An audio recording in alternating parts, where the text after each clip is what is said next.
It is Hollywood drama at its peak. Justin Baldoni has officially fired back against Blake Lively in a jaw-dropping $400 million lawsuit claiming she tried to destroy his reputation behind the scenes of It Ends With Us. The lawsuit is packed with explosive allegations of defamation, civil extortion, media manipulation. Y'all, Blake Lively just spilled some tea that has everyone talking, and it involves none other than Taylor Swift and Justin Baldoni. Now, you're probably thinking, wait, what did Taylor and Justin even have to do with each other? Well, buckle up, because it looks like there's some serious history here. And get this, Blake and Taylor might be teaming up to take Justin down. The internet is already buzzing with theories, so let's dive into what's really going on and why these two powerhouses seem ready to tag team against him. So the drama between Blake Lively and Justin Baldoni basically all started on the set of It Ends With Us. Based on Colleen Hoover's hit novel, Blake plays Lily Bloom, and Justin is her abusive partner, Ryle Kincaid. Word on the street is things got super tense behind the scenes, and by the time the promo tour rolled around, the two were not on good terms at all. Fast forward to December 2024, and Blake filed a complaint with California's Civil Rights Department. She accused Justin and some of the production crew of harassment and retaliation. Blake said the studio promised to have her back, but instead she claims she was left to deal with inappropriate behavior on her own. Blake isn't holding back a tiny bit. She's accusing Justin and his team of trying to trash her name after she spoke up. According to her, they launched a whole smear campaign to ruin her reputation, leaving her stressed, emotionally drained, and losing out on work. But Justin isn't taking these claims lightly. He's hit back with a counterclaim for a whopping $400 million, accusing Blake of defamation and civil extortion. His lawyers are saying her story doesn't add up and claim they've got receipts, including behind-the-scenes footage, to prove it. Now that you know the basic story, it's time to bring in the new tea. And here we are. Things are only getting messier from here on out. Justin's team has already leaked some video clips from the set to back up his side, while Blake's camp is saying it's just another move to twist the narrative. And if that's not enough, Justin is now suing the New York Times for $250 million, claiming their coverage took Blake's side and hurt his reputation even more. Both Blake and Justin are risking a lot here. For Blake, these accusations could damage her image and make future projects tricky if things don't swing her way. On the flip side, Justin's whole brand as a supporter of women's rights could take a huge hit if these claims stick. This whole situation is way deeper than just two celebrities at odds. It's shining a spotlight on some serious issues in Hollywood: harassment, accountability, and what happens when things go wrong behind the scenes. With both sides gearing up for a fight, it's anybody's guess how this will play out and what it'll mean for their careers. But let's go into all the details to see just how deep this story runs. So as we've said before, brand new text messages and voice memos just leaked, and they weren't even part of the original lawsuit. These came out separately, and they're spilling all the tea about Blake Lively and Justin Baldoni's relationship.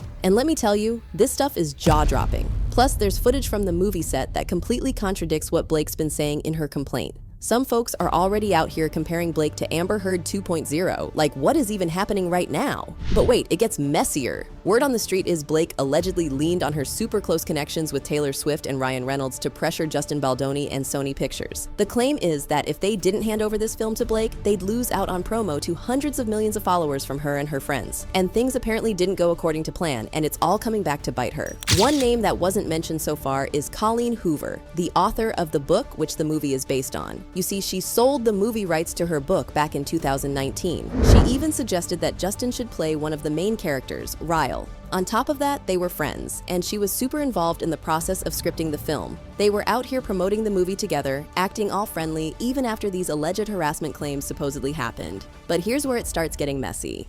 After Blake Lively's lawsuit against Justin dropped, Colleen posted on Instagram saying she supported Blake. But wait, this happened after the promo interviews you might have seen. The timeline's a bit sus, right? Things started going downhill when Justin wasn't allowed to edit his own movie. That's when Colleen supposedly said she wouldn't promote the film unless he let her have more control. Now, let's talk about Blake Lively for a second. Y'all know she's a powerhouse, right? She's the kind of actress who could have chemistry with like a rock or a tree and people would still say it was iconic. Even Justin gave her mad props during interviews, saying how talented she is and how much she brought to the film. He kept things professional, praising her every chance he got, even while she was out here low-key blocking him out of his own movie. Here's where things get shady. After Blake took control of editing, promoting, and marketing the movie, she turned Colleen against Justin. The wild part? Even though Justin never publicly complained about Blake or Colleen, Colleen was apparently texting him, hyping him up, praising his skills, and thanking him for letting her have so much input. But publicly, she stayed silent about him, like, not a single nice word. And Blake? She's being called out as a master manipulator. Apparently, she was super involved in making the movie, especially when it came to those intimate scenes. She had a vision for what would work and what would be sexy, and she made sure it was all done her way. But later, she flipped the narrative, making it sound like Justin was the problem during those scenes.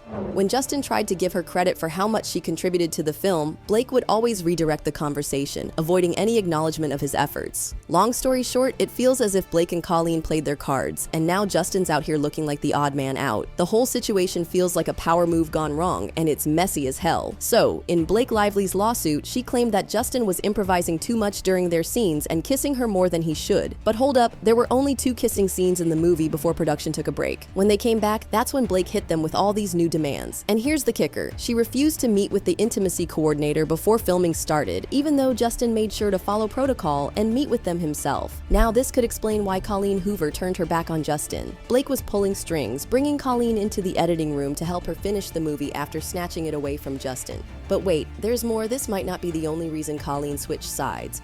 We'll get into that tea a bit later. Here's something even wilder. Colleen had praised Justin's original script, calling it so good, like she was hyped about it. So why was Blake suddenly making all these last-minute changes to the lines while they were on set? It's giving control issues vibes. Also, let's address the elephant in the room. Blake's claims of harassment during production don't seem to hold up when you piece everything together. There's evidence that totally contradicts her story, and it's clear that Justin's side has been keeping receipts. Alright, so here's the tea. After all the chaos, Justin ended up casting Isabella Ferrer for the role of young Lily in the movie. But here's the kicker. The final decision wasn't really his. Apparently, it was Taylor Swift who convinced Blake Lively that Isabella was perfect for the part. So even though Justin recognized Isabella's talent, cast her, and pitched her to Blake and Taylor, his involvement was completely overshadowed. Now let's talk about how Justin hyped Isabella up. He praised her as a talented actress, and the text receipts show that Isabella appreciated him too, but only privately. In public, she said nothing. And when the premiere came around, Isabella completely aligned herself with Blake. The twist? Isabella and Blake never even shared scenes or worked on set together. Isabella only worked with Justin, but Blake still managed to reel her in. Blake wasn't playing when it came to influencing Isabella. She was styling her with different outfits, bringing her to premieres, and even taking her to hang out with Ryan Reynolds on the sets of Deadpool and Wolverine. Blake was clearly working overtime to cement Isabella in her circle. At this point, it's no shocker that Isabella distanced herself from Justin and stopped acknowledging him altogether. And honestly, with Blake and Colleen running the show, Isabella's chances of landing a role in a sequel look pretty strong. Blake knows how to move behind the scenes and keep people on her side. It's giving master strategist energy. But here's where things get messier. Blake and Ryan had a hand in shaping the movie, rewriting lines daily, a luxury most actors don't get. Blake apparently manipulated Justin by playing the underdog card, telling him how other directors stifled her creativity. Feeling bad for her, Justin let her rewrite a key rooftop scene. Blake made sure to mention that Ryan and Taylor loved her work, adding extra pressure on Justin to go along with it. With Blake and Colleen running the show, Isabella's future in a potential sequel seems secure. Blake knows how to build alliances and solidify her influence, and Justin, well, he got played in the process. Justin Baldoni was bending over backwards trying to please Blake Lively during the production, but she played him like a fiddle. It started with her rewriting a rooftop scene. Justin liked her changes, praised her talent, and even said he'd incorporate some of it. But Blake? She flexed her Hollywood connections, calling herself Khaleesi from Game of Thrones with Ryan Reynolds and Taylor Swift as her dragons. Not subtle at all. Blake wasn't satisfied with tweaking one scene. She wanted the entire script and made changes every single day. Justin, trying to keep the peace, let her, but it escalated. Suddenly, she was questioning every scene and how Justin directed. But then came the alleged fat-shaming drama. Justin, who's had back problems his whole life, asked Blake's trainer how much she weighed because he needed to lift her for a scene. The trainer ran back to Blake with this, and she twisted it into Justin body-shaming her.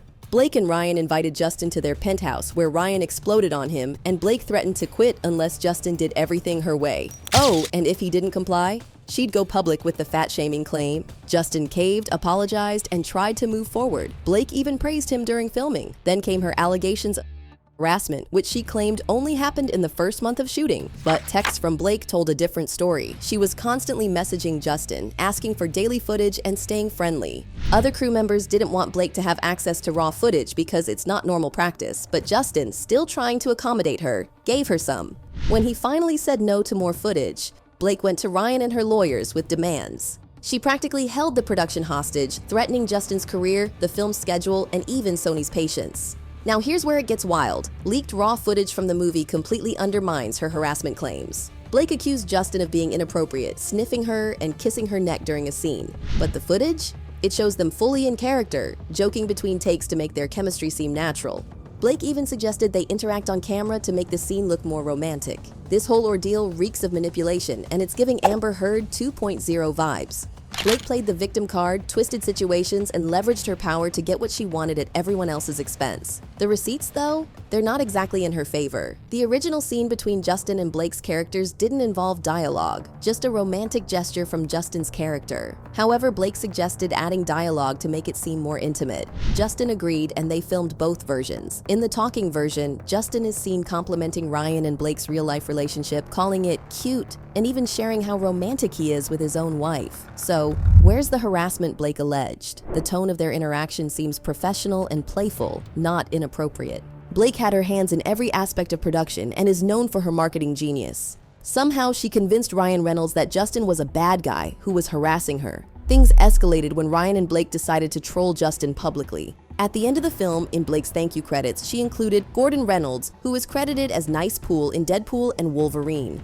Ryan's character, Nice Pool, is clearly a jab at Justin. But here's the thing, Ryan never worked with Justin and doesn't know him personally. So how did Ryan base this character on Justin? Likely, Blake fed him exaggerated stories about Justin to fuel her narrative. The trolling didn't stop there. Blake's Lady Pool character kills Nice Pool in front of a flower shop, a scene that feels like a direct nod to It Ends With Us, a movie tied to Blake's character. Adding to this, in July, Blake posted on Instagram promoting It Ends With Us with a cheeky jab at Justin, referencing nice men who use feminism as a tool, a clear dig at his podcast and advocacy for women. Justin, known for his support of women and domestic charities, had even planned to donate a portion of proceeds to related causes. Yet, Blake and Ryan took every opportunity to mock him, including referencing his back problems. For example, Nice Pool makes a joke about low bone density, tying back to the body-shaming drama that happened at the start of production. Blake's trolling extended beyond the movie. She wore a multicolored Versace dress famously worn by Britney Spears in 2002 to an event. Britney fans quickly noticed the connection. Blake even highlighted the dress's history on Instagram, calling Britney the ultimate queen. But this wasn't just homage. It was a dig at Justin, who once had a poorly received interaction with Britney. The post's subtext seemed to shade Justin further, adding another layer to their public feud. Justin Baldoni shared a funny memory about Britney Spears, explaining how he approached her on set, thinking they were friends after a tweet exchange. But when he gave her a big hug, it startled her, leaving him wondering if he'd accidentally harassed her. He laughed off the awkward moment as his co-stars teased him about it. Fast forward, and Blake Lively is now suing Justin for harassment. How ironic is that connection? So, we finally asked the question, why would Blake, Colleen Hoover, and the entire cast turn against Justin when he directed the movie that brought them all success? The simplest explanation? Power moves and sequels. The follow-up to It Ends With Us, It Starts With Us is already in motion. While Justin owns the rights, Blake Lively has expressed interest in directing the sequel. When asked, Justin even suggested she'd be a great choice, calling her a powerhouse. However, Blake seems to have her own plans, rallying Ryan Reynolds, Taylor Swift, and others to her side. It's no surprise the cast and writer, loyal to Blake, have distanced themselves from Justin. But here's the thing, Justin still holds the rights to the sequel. The only way Blake could take control is if Justin decided to step aside, or if some kind of morality clause exists in his agreement with Sony or Colleen Hoover. For example, if Justin were found guilty of harassment or caused reputational damage to the movie, such a clause could trigger, sending the rights back to Hoover or Sony. This would allow Blake to direct the sequel while Colleen profits even more from its success. It's a strategic move, especially considering the success of the first film. And of course, there's more drama to this. Reports suggest that in September, before any lawsuits were filed, Ryan Reynolds tried to buy Justin out of the sequel rights. Sources reported that Ryan offered millions, knowing the sequel would be a hit. However, Justin declined, likely due to how Ryan and Blake treated him during negotiations. Allegedly, when Justin visited their penthouse to discuss the sequel, things took a sour turn, backfiring on their efforts to sway him. It makes sense then that Blake would file a harassment lawsuit. It's possibly her last card to get Justin out and secure her spot at the helm of the sequel. According to Justin, this betrayal cuts deep. He recalled how Blake once comforted him during a difficult conversation with Sony about backlash over wardrobe and casting concerns. Her kind words, praising his talent as both an actor and director, gave him confidence. He truly believed they were on the same page. Now, he's shocked that she'd use such vulnerable moments against him. Now, we don't have the receipts to back up all of our claims here, here, and everyone involved is innocent until proven guilty. But you can't help but wonder if there's more to it than what we're being told. Drop your thoughts in the comments and let us know what you think of this drama.